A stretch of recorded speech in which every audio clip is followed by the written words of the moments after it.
As you know, Jeremy, and as everybody knows, we have been filming a documentary with the Spears and about Britney. Kevin, there's a lot of feud. He's the one who came and shocked me and Bill Ganasty, saying that immediately in the first lunch that we had, that the boys decided not to see their mother. I did insist to talk to the boys on camera.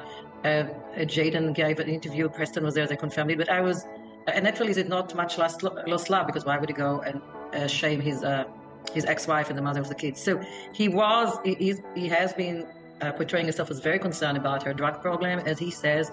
He said that actually his divorce came after he caught her intoxicated on high. It's all documented. And he claimed that she was trying to breastfeed the babies right after. Of course, it's a hearsay because there's no proof that she really breastfed the babies afterwards. But then there was a messy divorce. He also claims that the kids, Preston and Jaden, so in one of their visits, somebody very close to Britney, he named the person, that they caught this person bringing drugs to Britney. I mean, we did talk to the boys when Kevin and Victoria was there. Victoria reminded them that they told her so, and they did confirm it. So the drugs problem is not the crystal meth is one of his claims, of course, got the headline. Welcome back to Pop Culture HQ. Today, we're delving into recent media claims of Britney Spears and alleged drug abuse. Matthew Rosengart, the attorney representing Britney Spears, has strongly responded to the recent allegations of meth use, firmly stating that Kevin Federline, Britney's ex-husband, has acknowledged the complete falsity of the story.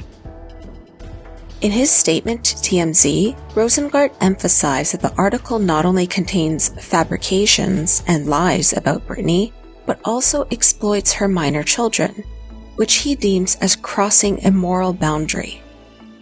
This writer also repeatedly sought to contact Britney under false pretenses, using her children as bait, which is outrageous. This was poor and shoddy journalism, even in today's era of clickbait journalism, said Matthew Rosengart.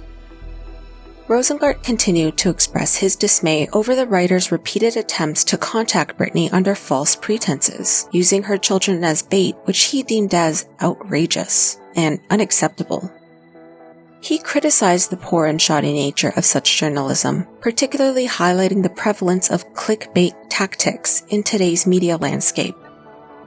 Britney herself took to Instagram to address the situation, sharing her profound sadness over the fact that people are claiming things that are simply not true.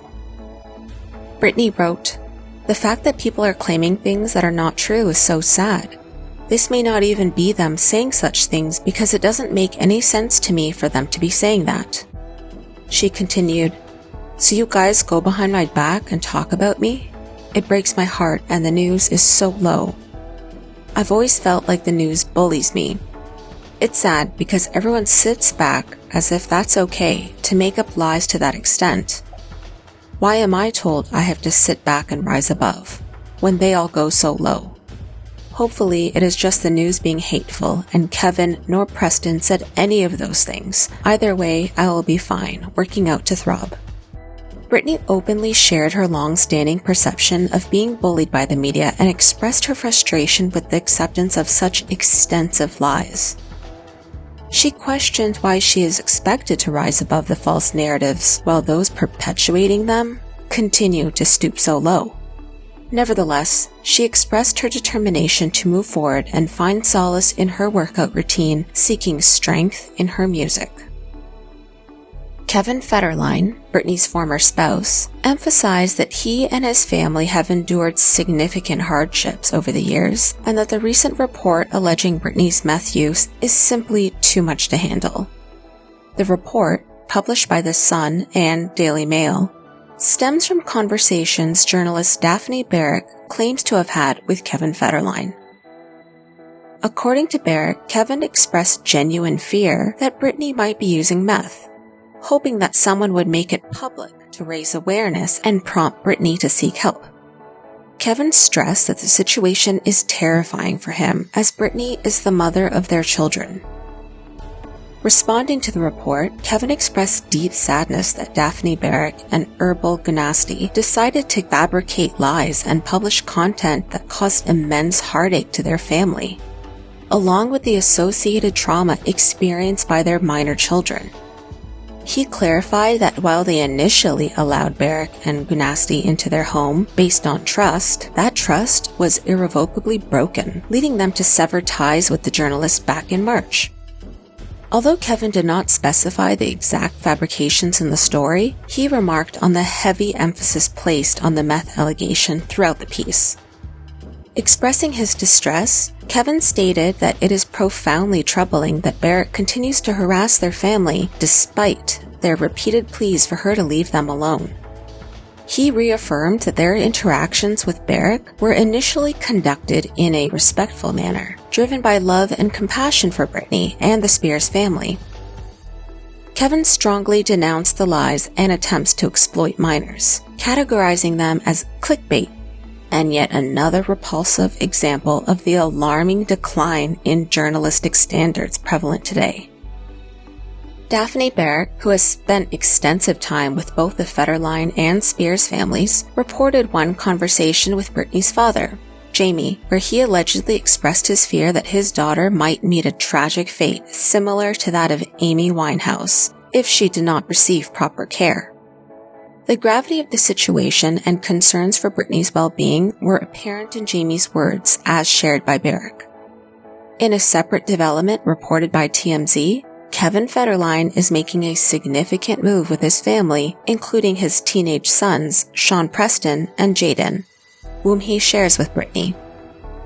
They are relocating to Hawaii. To ensure that all parties involved are informed, Kevin's attorney, Mark Vincent Kaplan, sent a letter to Britney's attorney, Matthew Rosengart, notifying him of the impending move. Kaplan had previously stated his readiness to go to court if Britney and Rosengart did not approve of the relocation. Given that Kevin has been the primary caregiver for the boys for years, it was essential to address any potential legal concerns. However, in a favorable turn of events, Britney ultimately approved the move without any objections. While the decision has been made, one aspect that remains uncertain is whether the boys will have the opportunity to see their mother before departing for the island. It has been well over a year since they last spent time together, and the question of a reunion lingers in the air. As the situation continues to unfold, the focus remains on Britney's well-being, the ongoing legal battles surrounding her conservatorship, and the scrutiny faced by her and her family. The meth claims and subsequent denials have only added to the already complex narrative surrounding Britney's life and her quest for freedom.